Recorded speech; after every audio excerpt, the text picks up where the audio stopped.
আপনি কি জানেন স্বয়ং ভগবান বিষ্ণুর বুকে একজন লাথি মেরেছিল এবং কেন লাথি মেরেছিল? এর পিছনে কিন্তু একটা পৌরাণিক কাহিনী আছে। চলুন আজকের বেঙ্গলি স্বাস্থ্যকথায় এই পৌরাণিক কাহিনী নিয়ে আলোচনা করা যাক। ভিডিওটি স্কিপ না করে সম্পূর্ণ দেখুন, তাহলে হিন্দু শাস্ত্রকে জানতে পারবেন, বুঝতে পারবেন এবং এইরকম আরও পৌরাণিক তথ্য এবং আপনার মনের যদি হিন্দু শাস্ত্র বা হিন্দু ধর্মের কোনো প্রশ্ন থেকে থাকে তাহলে অবশ্যই আমাকে কমেন্ট করে জানাতে পারেন। চলুন ভিডিওটি শুরু করা যাক। ভগবান বিষ্ণুর বুকে লাথি মারার একটি প্রসিদ্ধ পৌরাণিক কাহিনী হল ভৃগু ঋষির পরীক্ষার কাহিনী, যা বিষ্ণু ও ব্রহ্মা ও শিবের মধ্যে শ্রেষ্ঠকে তা নির্ধারণের জন্য ঘটেছিল। একবার কিছু মহর্ষি এক বৈদিক যজ্ঞের আয়োজন করেছিলেন। সেই যজ্ঞের পূর্ণ ফল কার উদ্দেশ্যে উৎসর্গ করা হবে, ব্রহ্মা, বিষ্ণু না শিব? এই নিয়ে একটি বিতর্ক শুরু হয়। এই প্রশ্নের উত্তর খুঁজে পেতে তারা ঋষি ভৃগুকে পাঠান 3 দেবের কাছে, যেন তিনি নিজে যাচাই করে দেখেন যে কে সবথেকে সর্বশ্রেষ্ঠ। ব্রহ্মার কাছে যাত্রা শুরু করল। ভৃগু প্রথমে ব্রহ্মার কাছে যান। ব্রহ্মা হচ্ছেন তার পিতা, তবু ভৃগু ইচ্ছাকৃতভাবে তাকে উপেক্ষা করেন এবং অভিবাদন না করে অপমান করেন।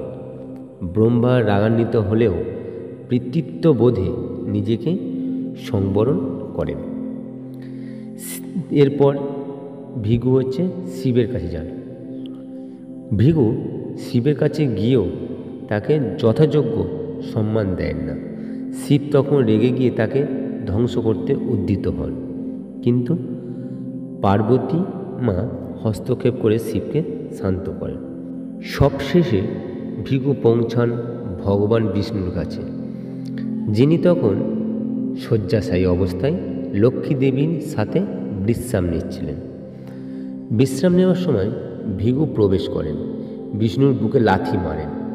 এটা ছিল তার পরীক্ষার সবচেয়ে চূড়ান্ত ও রূপ। এতে বোঝা যেত কে সর্বোচ্চ সহনশীল ও দয়ালু।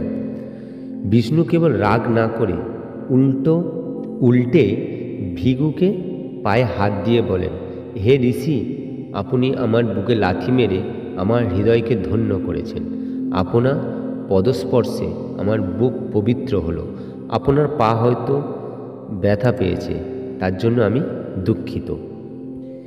এই বিনয়, সহনশীলতা ও দয়ার কারণে ঋষি নিশ্চিত হন যে বিষ্ণুই সর্বোত্তম দেবতা, কারণ তিনি অহংকার শূন্য, দয়ালু ও ভক্তদের প্রতি সর্বদা করুণাময়ী। ভগবান বিষ্ণুর বুকে কিন্তু লক্ষ্মী দেবী অবস্থান করেন, তাই একে শ্রীবৎস চিহ্ন বলা হয়। ভৃগুর লাথি সেই চিহ্নতে পড়ে এবং বহু পুরাণে বলা হয় যে এরপর থেকেই বিষ্ণুর বুকে একটি চিহ্ন থেকে যায়। এটি ক্ষমাশীলতা ও সহিষ্ণুতা এবং অহংকারহীনতার প্রতীক।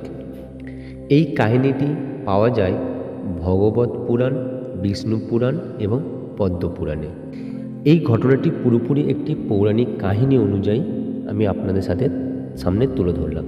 যদি ভিডিওটি ভালো লেগে থাকে তাহলে অবশ্যই লাইক করুন, কমেন্ট করুন এবং আমার এই ভিডিওটি সমস্ত হিন্দু সনাতনীদের কাছে শেয়ার করতে কিন্তু ভুলবেন না। সবাই ভালো থাকবেন ও সুস্থ থাকবেন।